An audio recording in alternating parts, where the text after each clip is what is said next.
Okay, so this week is a double portion, Parashat Matot and Parashat Masai, if I'm saying that correctly. So I always like to start with the question, where are we in the story? Anybody wanna? I'm gonna let you guys talk a lot today too, so just be ready. Almost at the end. We're almost at the end. Yeah, so we're at the end of Numbers. We're getting real close to the end.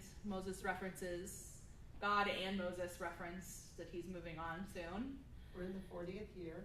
We're in the 40th year. Yeah. Anything else about where we are right now? The only thing left is the end of Deuteronomy, where it picks up the narrative again, I guess, when Moses dies. Yeah. So if you're talking about the Torah story, we're essentially at the end. Yeah, so we're very close to the end of the narrative part of the Torah. There's just a little bit more at the end of Deuteronomy, but yes. Joshua's been officially commissioned. And it seems like he's actually like functioning that way, right? Anything else? Emma didn't get to teach on the holidays. I didn't get to teach on the holidays, but that's okay. That's significant. We can look at that if you guys want. That's one of the, I like that. It's one of the good things about them being mentioned several times throughout the Torah is that we get to pick them up at some point or other if we miss them this time. Okay. So one of the things I want us to keep in mind as we have this discussion this morning is, how does this apply to our lives today? So Numbers 30 is about, so we've got a double portion. We have 7 chapters. It's really interesting to me that this is one of the only portions that I've noticed in a long time that basically is broken down by chapter only. So we have 7 basically subjects here, if you will. The first one is keeping or nullifying vows. Does anybody have anything you want to say about this portion before I go? This chapter 30. He sure told us not to do it. Did he tell us not to do it? What did he say? Well, don't swear by heaven and earth, don't swear by Jerusalem, because it is the city of the great king. It was a strong warning to at least be careful about vows and oaths. If you're in a legal situation, you're obligated, I guess, to do a vow that you tell the truth. Yes, I think that's a good distinction, because I don't think there's ever a biblical prohibition against vows. There are definitely a lot of strong warnings about being careful about how and when you make them. And there are even one of the Psalms says, makes vows before your Lord and keep them. So there are even some commands to do it. A lot of the commentaries I read talked about Jewish scholars from years ago have said why would you add anything extra to the Torah? It's hard enough to keep. Anybody else have anything to say about anything you want to? I was a little disappointed that the only things they covered were vows between a woman and her husband or a woman and her father. There's a whole lot of other vows that could go south that weren't covered here.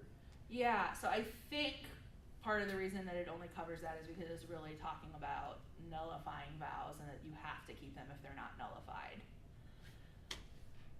So my question on the vows, just because I've heard different teachings on this, with a woman making this vow, and of course her husband can annul it or her dad can annul it, is that in your mind basically speaking that she has made some type of financial vow? I don't think so. Most of the commentaries that I read about this said that this is very specifically between a vow made to the Lord, not to men. And and verse 2 says, whenever a man makes a vow to Adonai. So I don't think it's primarily financial. Like, there are lots of things we can tell the Lord, like, that we will or won't do. Okay. Well, that would be my opinion. Do you have, Emma, do you have anything?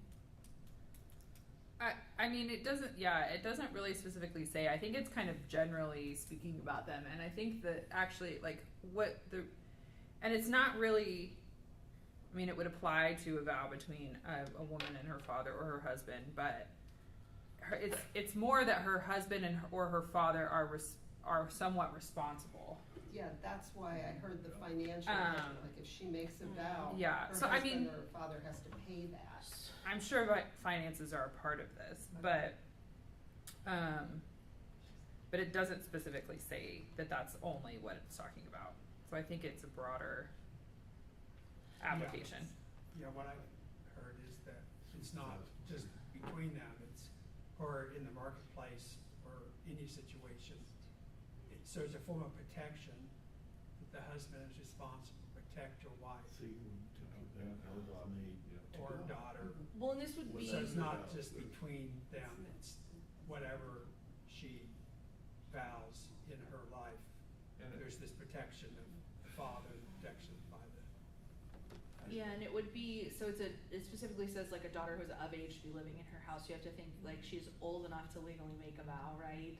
Which I'm assuming is meaning that she's like bar mitzvah age, but she still lives in her father's house, so she's still young enough that she's not married yet. So that does talk about responsibility and also like, I was gonna use a different word, like authority over.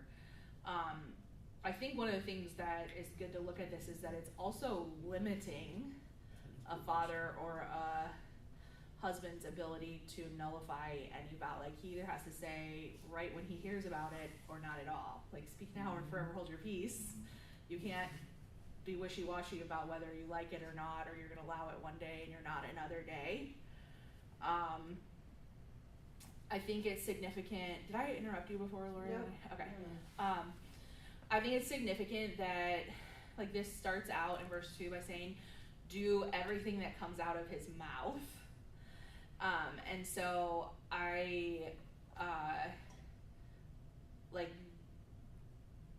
do think that there is a principle we can extrapolate here, even though this chapter is talking about vows we make before the Lord, that there is a biblical principle that we should keep our word. Our yes should be yes, our no should be no. We shouldn't make promises that we don't deliver. But this is only talking about vows made before the Lord. This chapter is, yes, absolutely. Not vows you make to somebody else. No. Okay, all right. Yeah, I'm just saying like that there is a biblical principle that this lines up with. I think also that so words are actual things. A lot of the commentaries talk about this too, that devarim actually means things in Hebrew as in addition to words. And so that the things we speak are like actual things. Our words hold weight. I was thinking about the verse in, where's that verse where it says, the Lord didn't let any of his words fall to the ground. I'm going to say it's in Samuel. So like that, like thinking of words that way, that they're like real things that come out of our mouth that, yeah. So, I mean, yeah. We do know that our words are being written in a book. And every single thing that we said, it is written. Yeah. Recorded. Yes. So the Lord cares about our words, and I think that,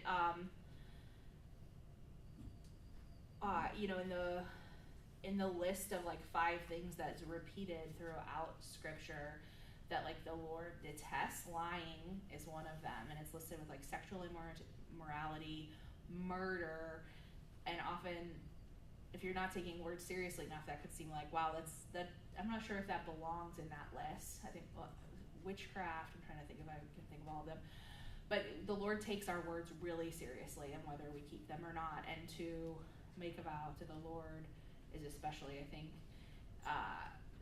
but even to another person, if we don't keep it, it's like we lied. Okay. I do want to point out before we go on to the next chapter, I think it's really interesting in verse 9 that it says Adonai will forgive her if her father or her husband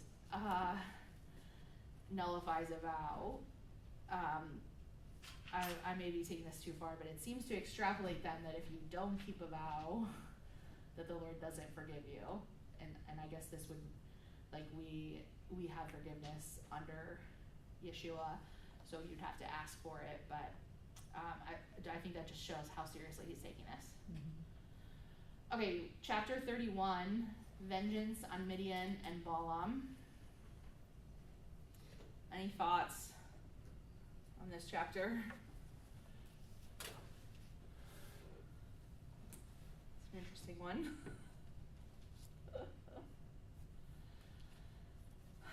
So why are they taking vengeance on Midian and Balaam?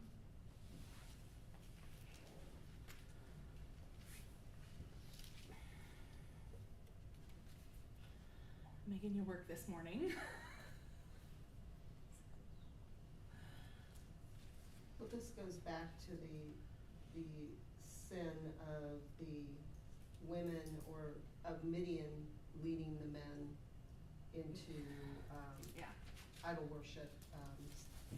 And basically, I always find it fascinating to me that, you felt like something was dealt with, like, okay, so the Israelites were dealt with for doing this. Mm-hmm. But now it's like, and so now the group that caused the Israelites to do this have to be dealt with. So it's like, to me, it's like this equal justice, like God deals with his people, but he also deals with the nations. And so they're not exempt from causing the issue, they're not given a pass because they, didn't know better or whatever. Mm-hmm. Especially when we're looking at Balaam, who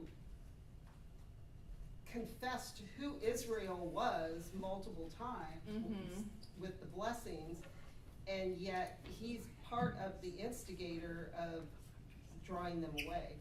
So I think to me it's like, when I said, sometimes the Lord's judgment and reaction to nations will seem really quick, and then we see other examples where it seems like he's waited a long time, but he didn't forget. Mm-hmm. And God hasn't forgotten this half of the story, so now it's time. And the thing is, God could have gone in and dealt with them. Like, God caused the plague amongst the Israelites, but he's using the Israelites to punish mm-hmm. them. He could have just gone in and done a plague and wiped out the Midianites on his own.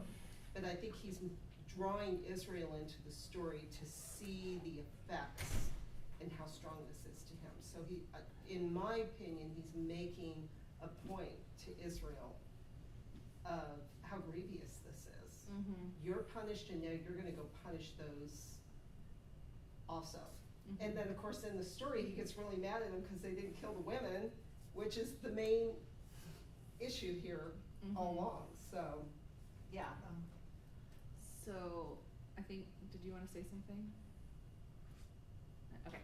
So I think there's two things you brought out. One, I mean, it's a bunny trail that we don't have to go down, but God's justice is not always on our timing or at the time we would expect. You would have thought that he would have done both of those things at once. I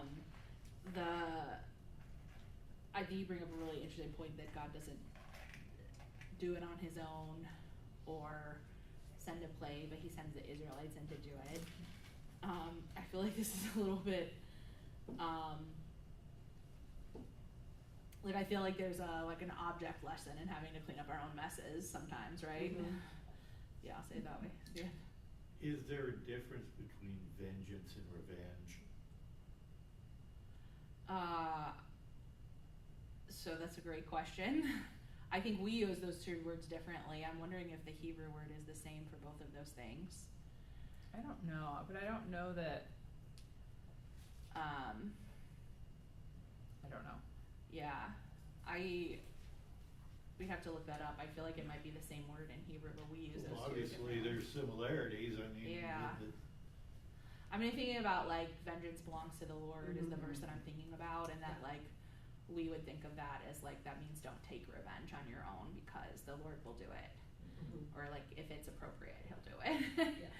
So revenge has a more negative connotation. I think the way we use it in English today does. Yeah, I think.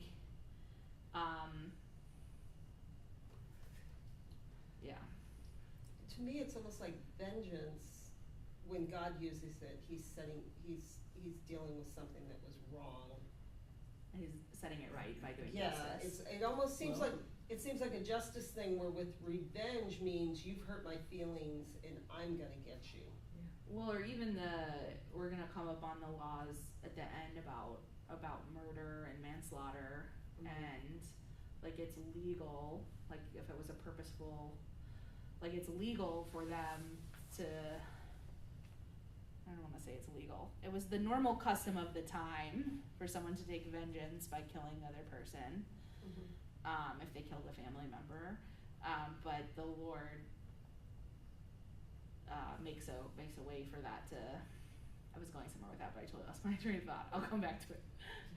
Well, who knows? But now that he's brought up that question, I'm thinking of it's the English, but revenge. Almost like that like returning. To do vengeance like, again. Get the payback. Yeah. And Yeah, I think you're probably right about that. Yeah. Like, don't do that. Yeah.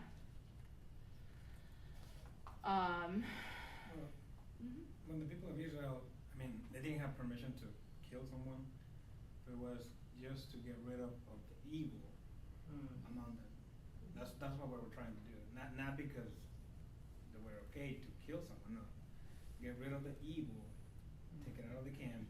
They couldn't even do it inside of the camp. We need to take it outside of the camp and stone it. That was the whole purpose.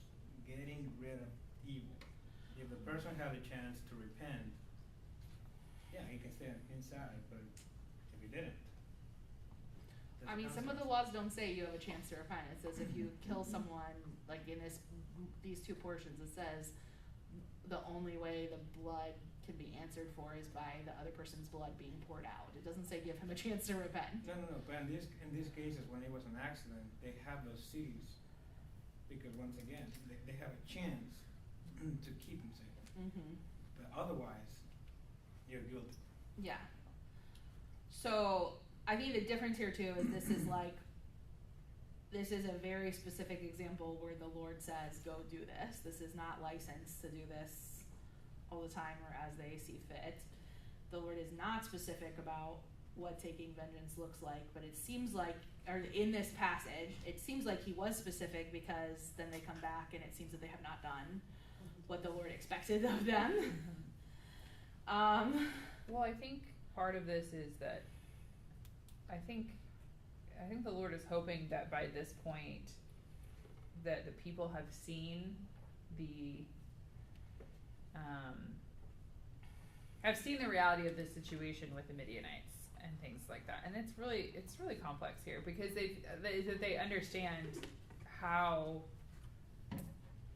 bad it is that they're being drawn away into idol worship, and so the Lord, I think, is asking them to participate in wiping them out, knowing what they've caused, and they don't fully carry it out, and so we can see that they're not quite all the way there. Which you could argue, I don't know. There's some different opinions on it, but it's also think about. There's a couple interesting things about Moses because in the first couple verses of chapter 31, the Lord says to Moses to take vengeance on the Midianites, and then he'll be gathered to his people. So it's like, do this, Moses, and then you're gonna die. And it's like, well, that's interesting. And also, like, this is his wife's family, right? He's married to a Midianite, and so he's related in some, and his children are related to these people in some way. And so it's really interesting that even Moses is put in that position. But I mean, I think part of it is like the Lord wants them to see the consequences for their being drawn away by these people, and they have to participate then in kind of, like you said, cleaning up the mess. I like I think you pointed out object lesson. Yeah. I mean, they're not even in the land yet and this has happened. Yeah. So it's like, this is the consequence of what happens when you do this with other nations. And I think he was kind of setting up an example to, letting him know this is what happens. Yeah, and I think too, like, cleaning up a mess you made by a wrong response is often much harder work than if you just did the right response in the first place. So, Nola, were you gonna say something? If, big picture, the reason the Lord has consequences in law throughout time is as a deterrent. So the person who's tempted to do something they know they shouldn't, the certainty of consequences is the deterrent. And that's what's wrong in our society today. All these people going around committing crimes, figuring, who cares? No consequences. Yeah. Anything else about this chapter before we move on to 32? Okay, so now we see the first two tribes settling, but not in the land. Do you think, any comments from this? This is the end of the first portion for this week. Any comments about this chapter? Yeah. Remind me your name, I'm sorry. Jim. Jim. Yeah. Maybe back to the previous, Yeshua seems like he said something like, and I don't remember exactly where it's at, but like, in the world you will have tribulation, or you will have, I forget what the word is in English, Trials. Trouble. difficulties, but woe to those from which they come. And so he's warning that, yes, the nations have free will. God punishes Israel using nations, but woe to those, the nations have free will, and woe to them that have harmed God's chosen people. So there's that warning to the nations that just because you think you got away with, or that you should harm God's people, that you'll get away with it, you won't. That even though it was God using you to punish them, it was still evil that you did this. Yeah, it's an interesting point because it goes back to like the justice. Because if you were a Midianite woman who thinks that, well, we did that and they got punished for it, but the consequences hasn't come to them yet, right? Okay, so 32, settling the east side. So we see the two half tribes, or this, excuse me. Is that what I want to say about this? The sons of Reuben and Gad. And the half tribe of Manasseh. Then of Manasseh, not the two half tribes. Okay, thank you. The half tribe of Manasseh wanting to settle on the east side and going to Moses about it. Any thoughts about this chapter? It sounds like they're trying to get out of participating in the taking possession of Canaan. That's what Moses assumes, right? That's what he thinks. Yeah. From past experience, it seems like to him Yeah, go ahead. To me, this chapter is huge. Yeah. Like, it's huge. Not just thinking they were wanting to get out of that, but the fact that here's the promised land, here is the land God is giving you, and you are choosing something less than. And Moses' freak out on this is so legitimate, because the last time they were like, we don't want to go do this, they spent 40 years in the wilderness.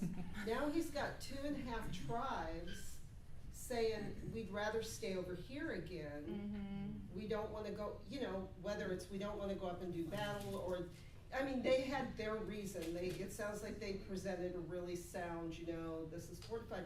But also these people are saying our kids aren't going to go in. Like, we're going to leave our kids in this.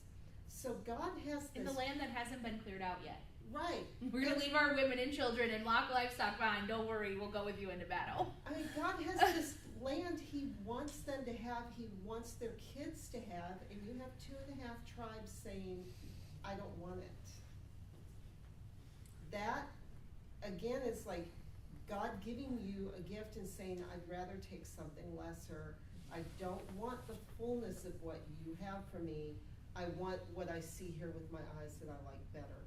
And so, yeah, I mean, to me, this chapter here is huge in the whole dynamics of the heart attitude of wanting God's best versus wanting what you want. Or what you see. Yeah.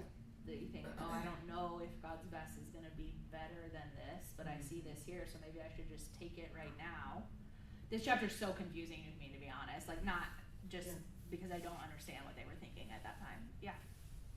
Well, just in another way of saying that the same thing, it's the struggle that we can often have in our journey about the comfort zone. Mm-hmm. You know, comfortable here, I understand it, but then the Lord wants you to stretch you, and we always, you know, maybe make the right choice to follow the shepherd out of the soft, cushy, whatever it is. So I feel like this ties into part of the next portion that, or the next chapter actually, that like God so the next chapter, the beginning of the next portion is Israel's journey is reviewed. And one of the thoughts I had is like, in our lives, do we, you know, just looking at the Egyptians, the story of them coming out of Egypt, I always think like, it's so easy to think, oh, that's crazy that you would be like, oh, we have it better there as slaves.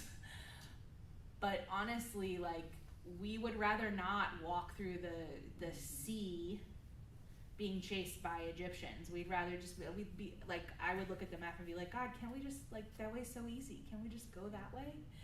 But like, God is very intentionally, and in a lot of ways gently leading us, but it doesn't feel so gentle. A lot of times it's like, why does it have to be like this? But he's like completing his purposes in us, right? But it's so, I know that we all do it, and yet it's also so confusing to me to be like, you're on the edge of the promised land, you're so close to what the Lord's given you, and then you look around and say, oh, this is cool, we'll just stay here. Anybody else? Any other thoughts? I mean, it's a big deal, because in verse 19 they said, yet we will not inherit with them on the side beyond the Jordan. So they're basically trying to choose their own inheritance, because it says, since our inheritance has come on the east side of the Jordan. So they're basically like, we're defining our own inheritance instead of receiving what the Lord is giving. And it's like, it's a big deal. And are we allowed as children to choose our own inheritance? No, yeah. And I know. If you're the child. What's that? You are if you're the child. Say it. I don't understand what you mean by that.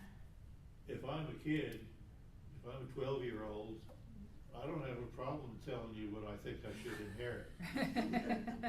That doesn't mean you get to choose that, though. No. The father still might be like, oh, that's nice, kid. That's not what I said in my will I'm giving you.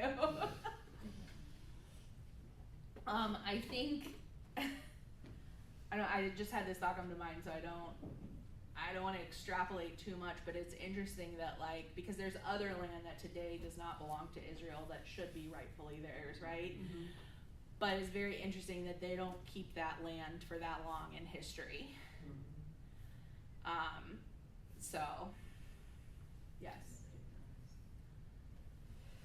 It is kind of like what I mentioned earlier about enemies of Israel, God using them for his purposes. In this case,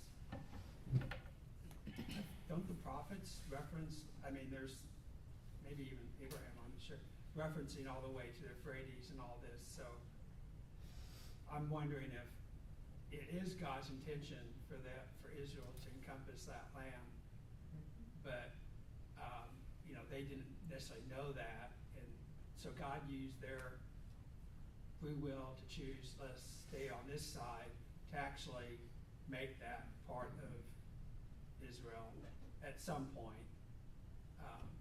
Kind of like the modern state, kind of like you had the secular Zionists that wanted the land.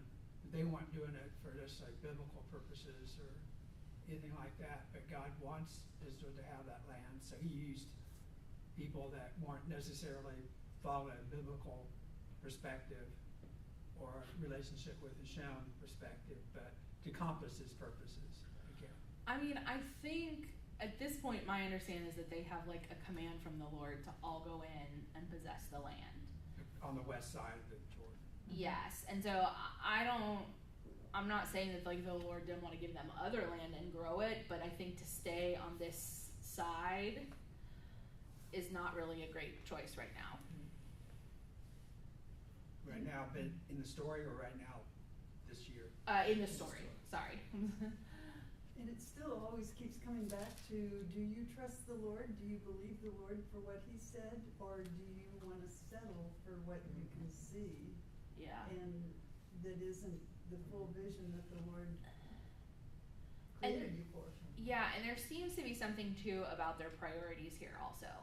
Because they're saying, we see that this is good land for grazing, right? And so we want our animals to have this land. And some of the commentaries, like, you can't be sure, but point out the fact that they list, like, that they want it for their livestock, and then they talk about their children, and Moses answers them and says, like, okay, your children and your livestock can stay here.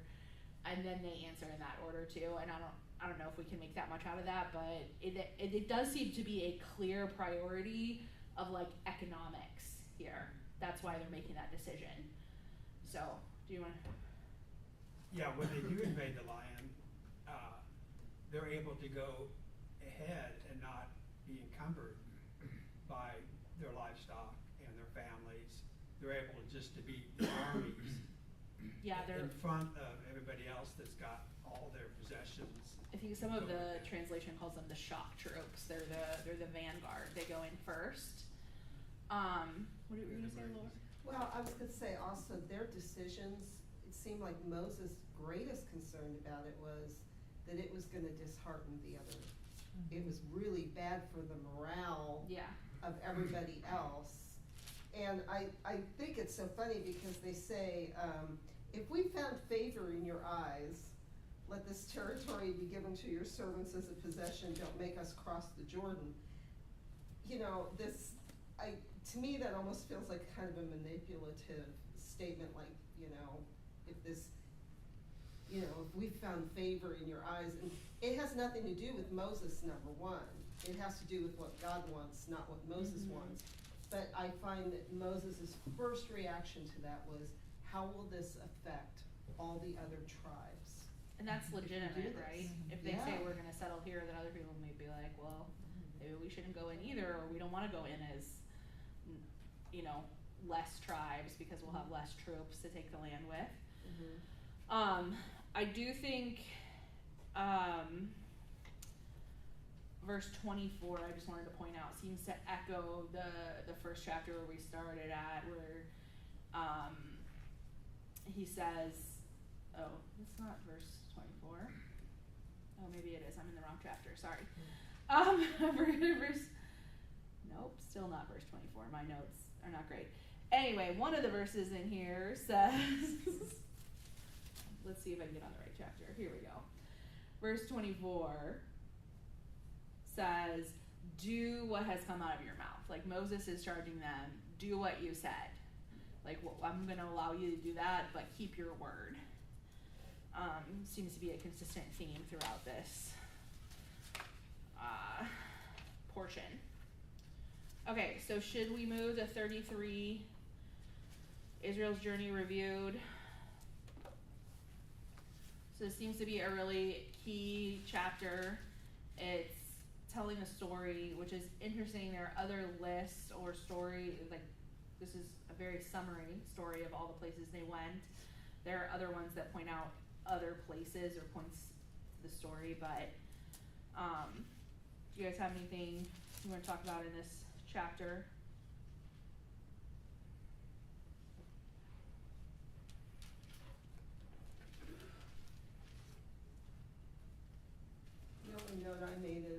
they went to 42 places in 40 years. Mm-hmm. Yeah, and a lot of those were in the first like year or two. So there's a lot of, in the beginning, there's a lot of packing up and moving, and then there's a lot of staying longer. Just in general, I am impressed, very impressed with their record keeping. Yay, Moses. Yeah, especially because this was all oral history at this point. I'm sure they've told this story over and over again to the new generations coming up of where they had been and why they moved when they moved and what they did at each place. For sure.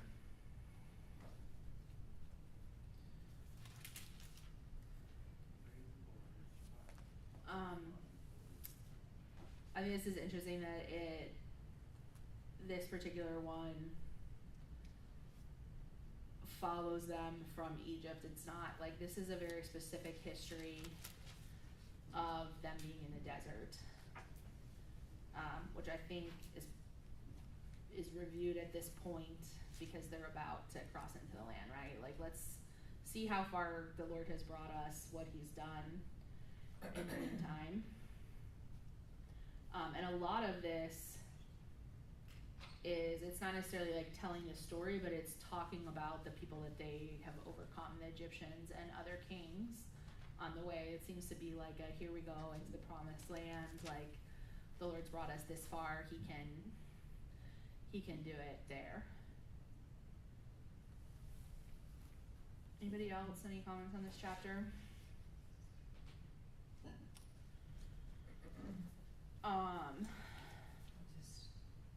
Yeah.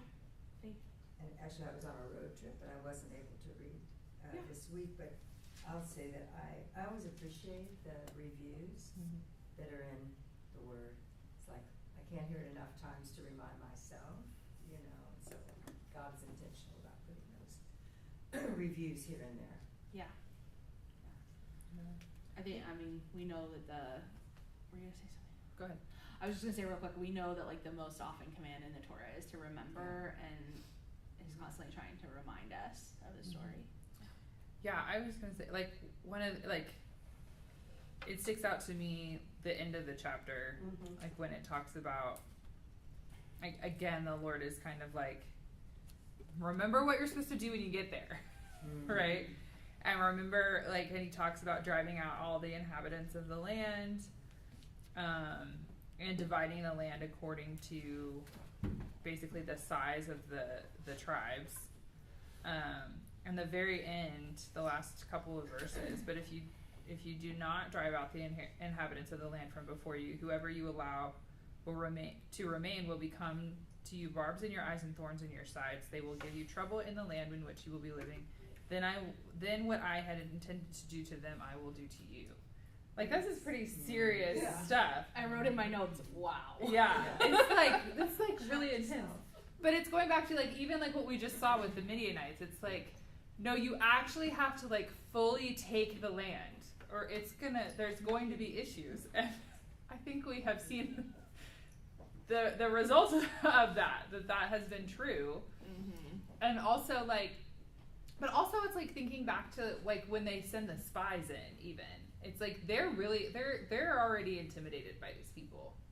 And even though this is the next generation, it's like probably the stories that they've heard. It's like they've probably heard, you know, spent their whole lives being like, you guys get to go in the land we didn't get to, but there's like these giants there that you're gonna have to deal with. And so it's like you either like, and it's like the Lord has made it very clear that they're supposed to go in and conquer the land and drive these people out. Whereas I think a lot of people, I think sometimes the challenge is when you're like, well, can't we just figure out how to live peacefully together? And it's like, in this case, apparently not. It's not going to work out very well. But it's like really hard to think about like just driving these people out because they've lived there for a long time. And this goes back to like all the disputes about whose land is really whatever. But we don't have to chase that rabbit. But it's like the Lord is really serious about this and tells them that like there's consequences if you don't actually go and take the land like they're supposed to. It's like pretty serious intense consequences. Yeah. Yeah. Well, I would just add to that too. I mean, obviously in our modern day, that's the issue. Like, can't we just all get along? Well, you need to read the playbook of the enemy. That's not their intention. They don't want to get along. Right. So. Yeah, and I would just say, like, the way that I extrapolate this into, like, my life is that our battle is not against flesh and blood, but against principalities. So there are things that we should not tolerate in our life. We're not going to go kill people, obviously, but there are things we shouldn't tolerate or be around or allow people to say in our presence. There are some things that, like, I'm going to comment on if you say that, and if your behavior does not moderate, then I'm probably going to leave, you know? So, yeah, Jim. Yeah, it's kind of like you're alluding to. The principle is choose your friends carefully. Who do you hang out with? What kind of influence are you going to have? Are they going to have on you? And so choose your environment carefully so that it will stimulate you to righteousness rather than to evil. Yeah, we absolutely have to choose, especially who our close friends are and where we choose to spend our time, but also, like, we are meant to be light and salt, and so we can't always pick the environment we happen to be at every moment. And so we are, like, light drives out darkness, right? Just by letting light into the room. And so I don't want to go too far down this rabbit hole, but, like, I love the example of, like, the company of prophets in Samuel, because, like, they affected where they went. Like, Saul is murderous and sinful, and he comes into their, is it Saul? He comes into their presence, and he starts to, I think it is Saul, and he starts to prophesy, and all the people say, like, could this be Saul, son of Cush? Like, who is this? But they're being there, and they're being salt and light, like, just the spirit that they brought with them, like, we have the Holy Spirit in us, affects their environment, right? Yeah, I agree with that, but the lesson from this story is that they're not to allow these adulteries to be around them. They are to clean out the land. Absolutely. So in there's this an argument chapter, both ways, obviously, and your level of maturity affects, you know, how you are affected temptation. I'm not saying we go and hang out in places that we shouldn't be. Yeah. I am saying we're meant to be salt and light, and so when you're in a situation, you don't let yourself be affected that. You be the light, or you, like I said, remove yourself. Anything else about this chapter? We're making good time. We're going to make it through the whole portion. The whole 2 portions. Okay, where are we? 34, borders of Israel. Comments, thoughts? I thought about bringing maps that we could color in. I didn't have enough time, but I thought that would be really fun to be like, here's where the modern state is, here's where God says the land is, here's where they actually settled, and to color in different colors.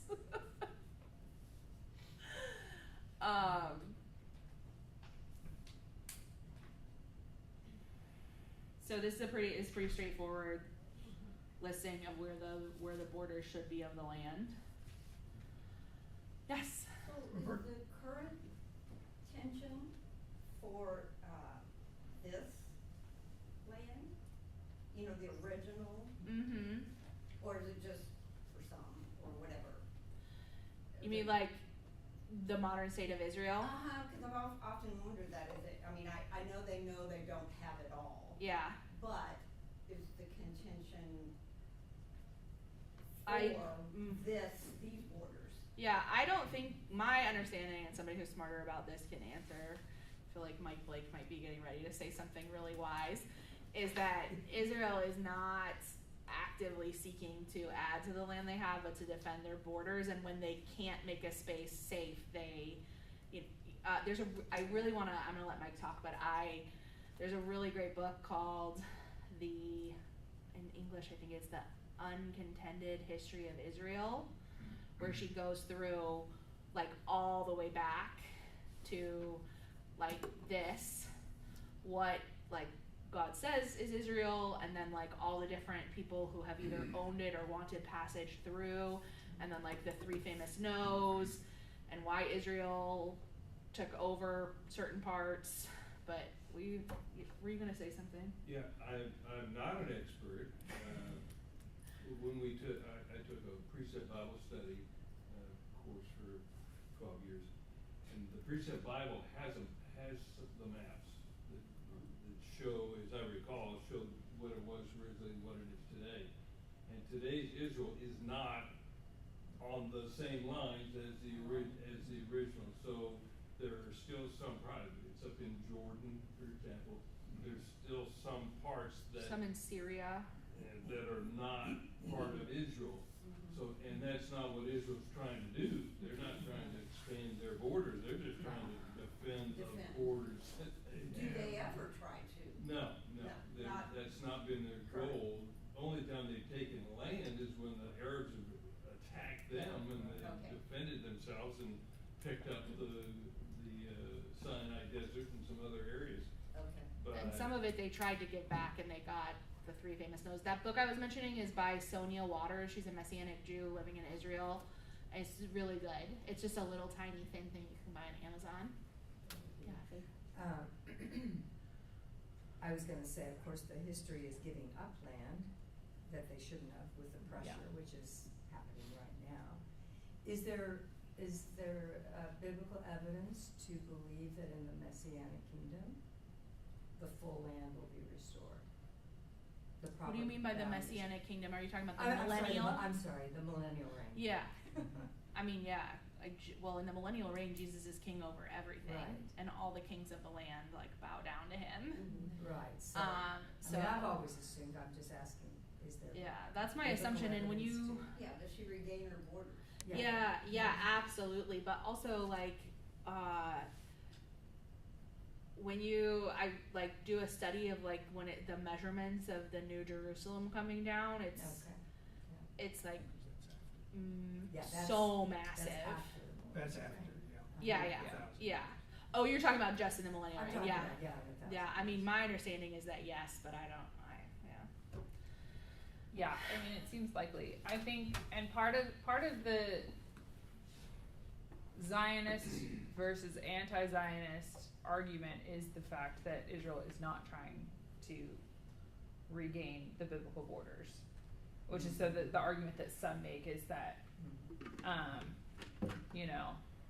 it's a secular state. It's not how God described it, and so it's not, and so some people will withhold some or all of their support for Israel based off of that. It's very complicated, and All or it's nothing. a little bit it's just complicated and interesting. But yeah, I mean, currently, Israel's and some of the and then another side of the critique is that Israel's method of trying to maintain some level of safety or peace is that they continue to give away land and make deals to give away land, and there's issues with that too. And so and then with Jordan, which is not an ancient land, it was so Ron Cantor wrote an article probably 10 years ago at least, maybe not quite that long. It's been a while though, called because you used to hear about the two-state solution a lot. He wrote an article called "The Two-State Solution is a Three-State Problem," because the creation of Jordan is already the second state that was supposed to solve the problem. Anyway, we don't have to get further into Israeli politics, but it's all like I'm just saying, the question about some of these borders is part of the ongoing issues with the land today and people's differing opinions about whether Israel should be trying to regain these borders, should they not, does it matter, and there's as many possible opinions as you could ever think about all of it. So but I think ultimately that's what I think it ultimately comes down to, and I don't mean this to be even just a scapegoat answer. I think it only comes back into how it's supposed to be with the Lord. Only God can do it. People are not. It's not working. People have not been successful at figuring this out. I think it is I was only gonna say, the we Lord. only have 15 minutes left, so we don't have enough Yeah. time to solve the problems of the Middle East and Israel's borders right now.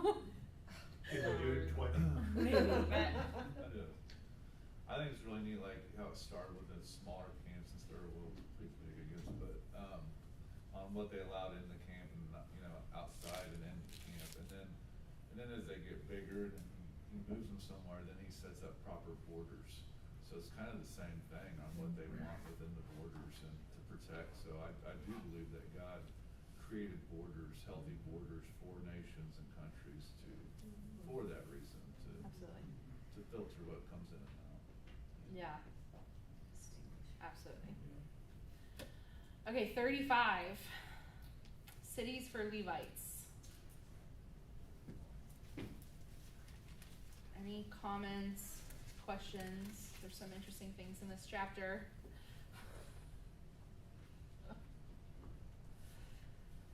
So there are 48 cities for the Levites, 42 plus the 6 cities of refuge, which this chapter talks a lot about.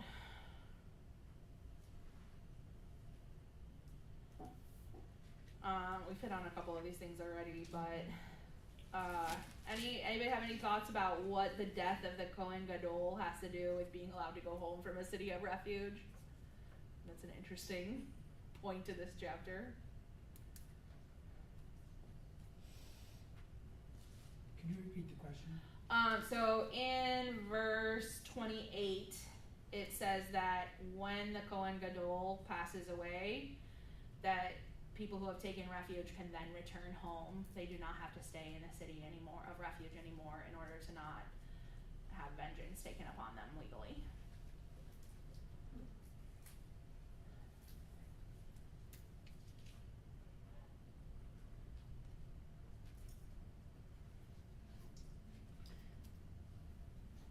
I have a question Yes. about when the verses, if he be struck down by iron, if he be struck down by a stone, if he be struck down by an object of wood, if the result is all the same, if the consequences are exactly the same, why do you suppose they differentiated wood, stone, iron? What difference does it make?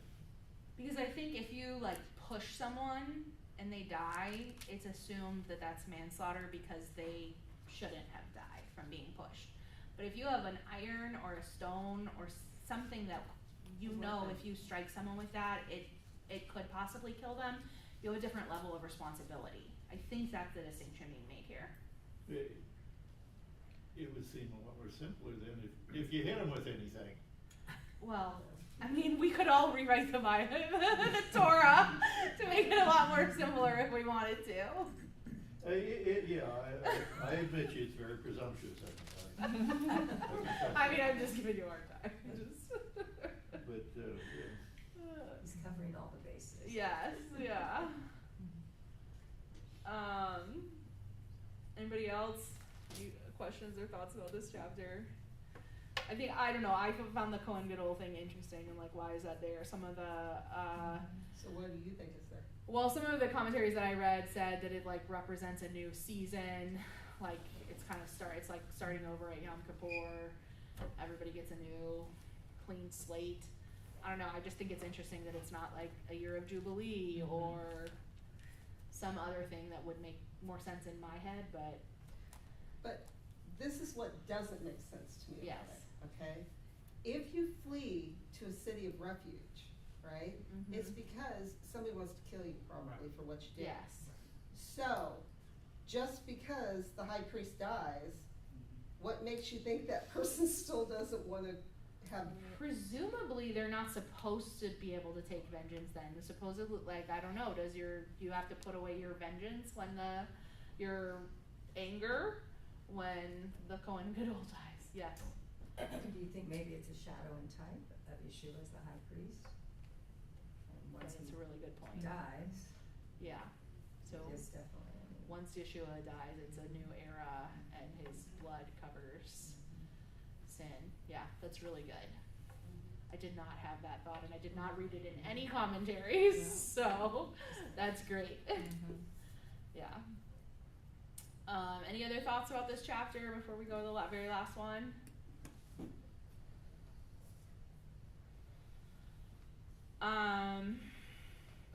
We see here, I'll just make a couple of notes that it says, don't accept a ransom for a murderer. We hit on it a little bit, but I think it's really interesting that just that, again, the blood pollutes the land, and that the blood of that person, the blood taken in vengeance is the only thing that could clean it. And I love verse 34 says, you are not to defile the land where you live, where I dwell, for I dwell among Bnei Israel. Just so clear that the Lord wants to dwell among them, and he is going to, he intends to, and therefore that's why I'm giving you all of these rules, because I'm going to dwell with you, and I want my presence to be able to stay there. Okay, the last chapter, 36, further ruling about the daughter's inheritance. Anybody have any thoughts, questions? Peanut gallery. Looking at you, Stan. Kind of figured that.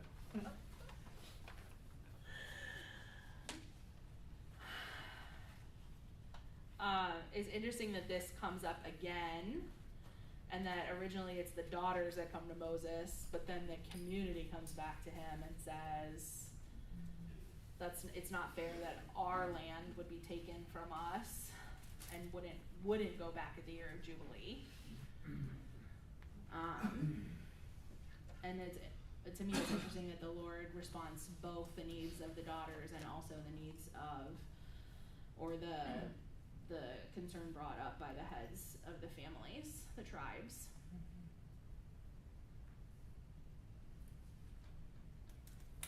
Any other thoughts on this or anything else we want to talk about before we leave today? Yeah. So clearly land is important, right?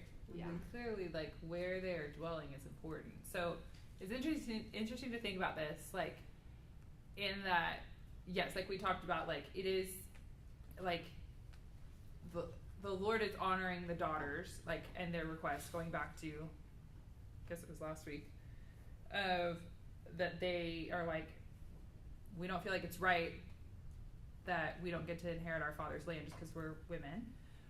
But then it's this bigger issue, right? And so it's like, so the Lord has to give an answer that it both honors them and also doesn't cause this bigger issue to fall apart.